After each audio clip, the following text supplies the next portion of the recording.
good in the web? This is your boy Q back again with some of that geek news. And, well, with Disney and Fox, the merger finally, together? Well, now the question is, how will everything play and work together? So that's where I'm gonna try to fix a few things, or at least in my opinion, where I can see them including some stuff, whether it's from the Secret Wars, whether it's the Skrulls, Miss Marvel. How will Disney / the MCU fix and rectify all the BS that Fox has done for the last, 20 years, which there was some good, there was some bad, but there was mostly ugly. Let's just... The Phoenix? Let's just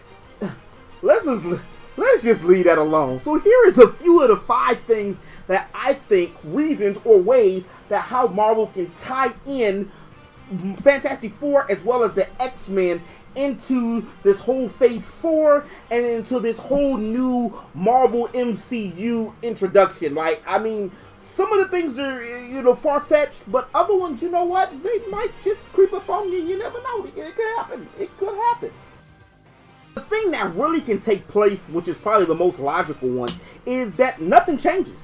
The Marvel MCU stays exactly the same, and what I mean is exactly the same is it follows the same particular format, and until the introduction into the X-Men, where they get their own standalone movie, which probably won't be into 2022 with all of the contracts and all the international business and X, Y, and Z that goes down, we might just have to wait to get even a cameo from any X-Men character or any Fantastic Four character, which that kind of sucks. But then again, the way time has been going, and if you're an adult when you're watching this, the older you get, the faster time moves. So it's not going to be that long until the whole introduction of everything is, introduced. The only bad thing about that is with Phase 3 ending and Phase 4 starting with Spider-Man and Black Panther being the main ones they're going to be the featured in the stars of, where and when exactly, how are we going to get the X-Men and the Fantastic Four? I guess with that option, we would just have to wait. This one right here is just all completely speculation in my part. It could be something as simple as right around the time that Reed Richards and Sue and Johnny and Ben Grimm were in the spaceship and they were about to be bombarded with the, the radioactivity or the radiation. Now, there's so many Asians and gamma rays, and you get the point. Where the origin story of the Fantastic Four, it could have been something as simple as that's exactly the time when Thanos decided to snap his fingers into the stair. You could do it all by yourself.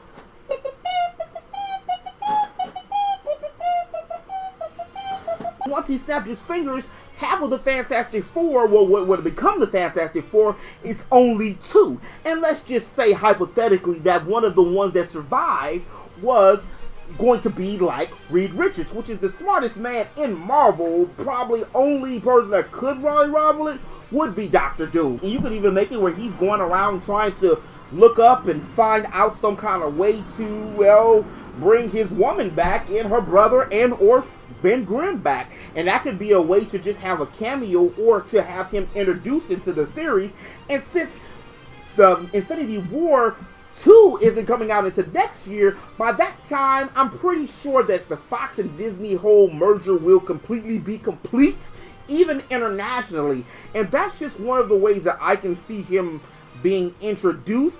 And another way where we won't even have to go through a full, origin story again. Because, so with this merger, let's skip it, because we all know the origin of mutants, and we all know the origin of Fantastic Four. So by pushing Reed Richards right into the forefront of going out to seek who Thanos is and using his newfound powers to do so, I can see that that'd be a nice little road to, eventually have them have their own movie, which could be taking place in 2021 or 2022. I mean, Fantastic Four is the first family of Marvel, and it's sad to see them not in Infinity War, because usually everything, goes through them first, especially when it has to do anything with Celestials, Galactus, or any like real big extraterrestrial stuff like this.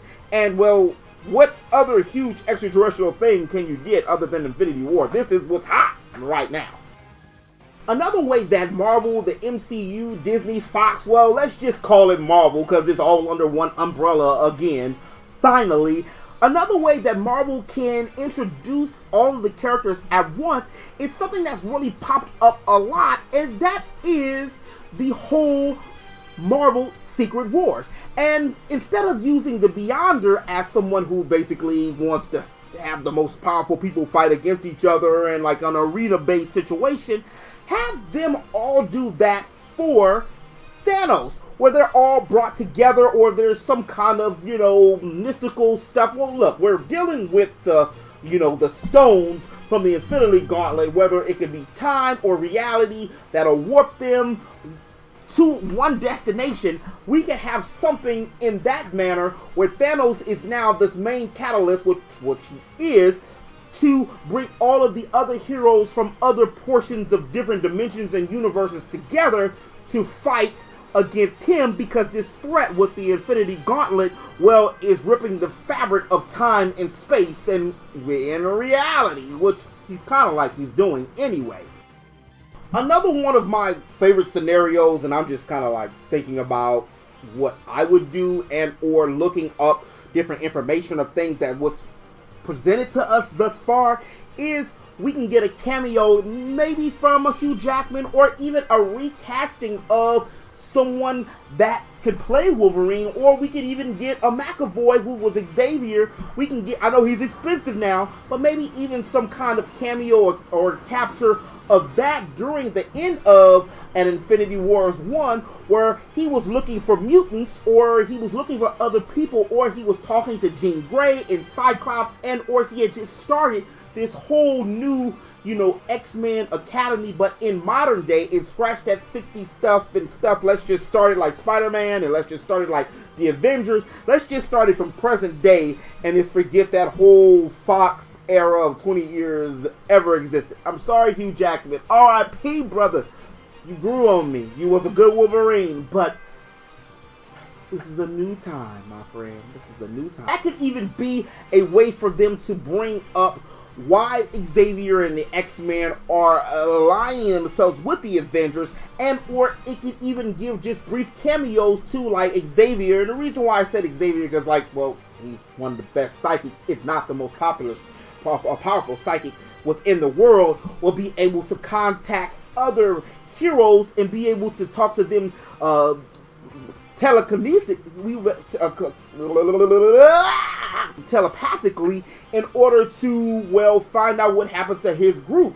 And then we can skip an origin story, just like I had mentioned with the Fantastic Four, because say if Xavier and his class already got destroyed, then we already know that they were pre-established, and we don't have to go into that. And then we can even have Angel, Beast, Jean Grey, Cyclops, and Iceman, and then when they do get their own movie, we can even jump into where Wolverine and Storm and Thunderbolt and Banshee and all of those characters came up from the ones that were supposed to be from the 70s, which kind of diversified the whole mutant ranks. So that's another possibility, how they can introduce them together. And last but not least, which is one of the most interesting rumors out there, or just concepts, is doing a whole parallel universe, where I have been hearing that it's a possibility that Thanos can use his reality stone basically to warp reality in order to make parallel dimensions, and that would automatically open up the possibility to have, a parallel for a dimensional X-Men and a dimensional Fantastic Four, because something could have happened in that dimension where they didn't exist, or mutants didn't exist, and now that the dimensions are on top of each other, the universe is flipped and is on top of each other, all of that stuff can come in once. But just as confusing as that sounds, and I'm a person that's into comics, fantasy, and sci-fi, let's just think about the average person that's just consuming and digesting this. That might not bode well with them and can become too convoluted and too confusing, which some of the things that MCU has already been doing has had that kind of stigma where it's too much, where we don't really know what's going on, especially with the whole garbage that happened with Fox when it came to the Deadpool and him being introduced at first in the Logan movie and the Wolverine origin stories. Let's, by all things that's saintly and good in the world, let's just clip the umbilical cord of everything that had to do with Fox. And to do a extra added little bonus here, which a lot of people have been talking about, is the Skrulls and how the Skrulls can actually be introduced into this series, because the rumor is that the Skrulls are going to probably be one of the main villains, if not the main villain, that's going to be on the Miss Marvel movie, which takes its place in the early, is it in the 90s, I think that it takes place, which will give a 20-year gap for her to be able to be in the new movie, which is Infinity Wars, which is going to be present day, which is said that she's supposed to be the one to take out Thanos. So it's like really a coin flip. Either it's going to be her or it's going to be Adam Warlock, which we didn't really see too much of in the Infinity War, but more so in Guardians of the Galaxy. And we don't even know what Guardians of the Galaxy is going to be now that the director ain't on Guardians of the Galaxy. So there's just a whole bunch of everything